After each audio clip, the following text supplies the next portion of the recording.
The saga between Britney Spears and her ex-husband Kevin Federline continues to unfold with explosive intensity, as Federline's upcoming memoir, You Thought You Knew, unleashes a torrent of shocking allegations that paint a harrowing picture of the pop icon's struggles with motherhood and mental health. Set for release on October 21st, the book details purported instances of erratic and dangerous behavior by Spears toward their two sons, Sean Preston, now 20, and Jayden James, 19, claims that include physical assault, reckless endangerment, and chilling emotional outbursts. Federline, 47, a former backup dancer who rose to fame alongside Spears in the early 2000s, positions himself as a protective father compelled to speak out, warning that his ex's untreated issues are spiraling toward catastrophe. At the heart of the controversy is Federline's assertion that Spears once punched their elder son, Sean Preston, in the face, a violent episode that, according to the memoir, left the boy traumatized and seeking solace from his father. This allegation, first teased in excerpts obtained by Variety, emerges amid a backdrop of Federline's broader narrative of Spears' instability during their tumultuous marriage from 2004 to 2007. He recounts watching her stand in the doorway of their son's bedroom at night, knife in hand, silently observing them as they slept, a scene evoking horror movie dread and underscoring his fears for their safety. Adding fuel to the fire, Federline accuses Spears of using cocaine while breastfeeding the infants, a claim that flagrantly contradicts her public image as a devoted mother and flies in the face of her conservatorship-era narrative of being stripped of parental rights. Spears, 43, wasted no time in rebutting these accusations on her X platform, where she has increasingly turned for unfiltered expression since the end of her 13-year conservatorship in 2021. Denying the knife incident outright, she branded Federline a gaslighter, accusing him of twisting truths to profit from her pain. "I 100% beg to differ," she fired back at the drug allegation, her words laced with defiance and hurt. In a series of impassioned posts, Spears delved deeper into her anguish, lamenting the fractured bond with her boys and attributing it partly to Federline's influence. "Why is he so angry?" she queried, portraying him as harboring deep anger that manifests in humiliating fabrications. She described his actions as way worse than anyone could imagine, emphasizing that true love doesn't involve public shaming. The memoir's revelations extend beyond violence to alleged neglect and manipulation.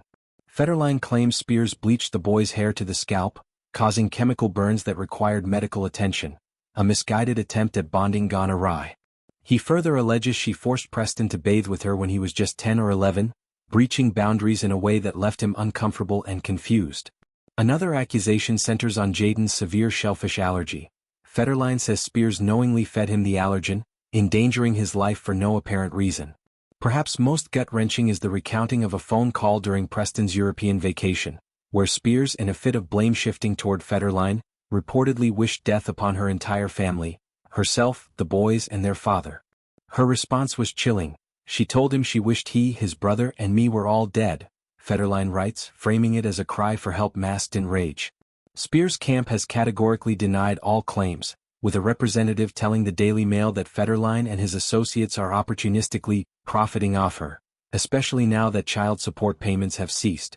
All she cares about are her kids, Sean Preston and Jayden James, and their well-being during this sensationalism, the rep stated, underscoring Spears' prioritization of privacy amid the media frenzy.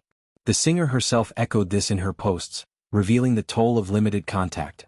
One son seen for a mere 45 minutes in 5 years, the other for just 4 visits. Relationships with teenage boys is complex, she admitted, expressing demoralization and a plea for reconciliation. Yet, pride and self-preservation have set boundaries. "From now on I will let them know when I am available," she declared, shifting from beggar to gatekeeper. Federline's motivations appear rooted in paternal duty, though critics see dollar signs. Having not spoken to Spears in years, he describes an increasing urgency to expose what he views as red flags. Isolation, erratic cycling of relationships, and rejection of help. The signs are all there. "It's become impossible to pretend everything's okay," he laments, fearing an irreversible tragedy that would devastate the boys. They love their mom. They've seen the red flags. But they don't know how to help without being attacked, misunderstood, or blamed. This protective stance contrasts sharply with Spears' narrative of Federline fostering disdain, witnessing his lack of respect for her and alienating the children.